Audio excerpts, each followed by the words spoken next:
In an attempt to do a hit piece on Pastor Peters on April 5th, 1997, shortly after the Heaven's Gate group committed mass suicide, this extra hit piece tried to spin that dangerous cult with Pastor Peters' Church of Christ. In making up lies, this so-called expert, who looks like a piece of Snake Richard Abanes, who claims that Pastor Peters is dangerous, stating if Pete Peters was attacked or if he thought he was being attacked, he would fight back in a second, no problem. He would take up arms and use them according to his God-given right. I would like to ask this so-called expert, Richard Abanes, is there anything wrong with that? This is an example of how the Antichrist media will try to demonize someone who will just simply teach the truth in the Bible.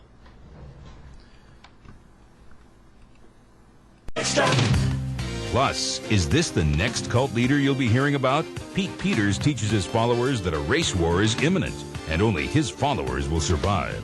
Now, Extra exposes this secret doomsday cult, getting ready for Armageddon.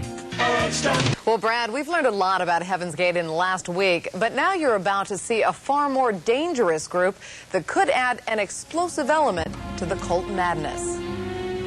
It looks like a typical church in a tiny rural town, but it's run by a man whose message is pure hate. There's only one group of people that can be supremacists.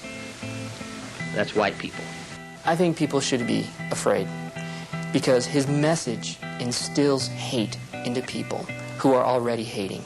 It instills violence into people who want to be violent. Richard Abanes is an author and journalist who investigates cults and militias. He says the Church of Christ in LaPorte, Colorado is a cult of about 100 people, led by the Reverend Pete Peters, whose influence reaches across the country. He is a spiritual leader of many of the individuals who are involved in the racist, white supremacist movement. He offers them sort of a theological base for their prejudice, for their hate, for their desire to relegate people who are not white to a secondary position.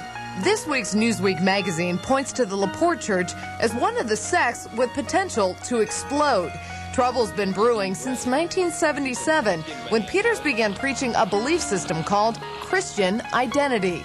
In his pamphlets and audio-taped sermons, Peters calls for the reign of Aryan whites, death to homosexuals, and he claims Jews are responsible for all evils in the world, including the Oklahoma City bombing. Don't you deny it. I know you people. I haven't been preaching as long as I have been preaching not to know the sins of you people.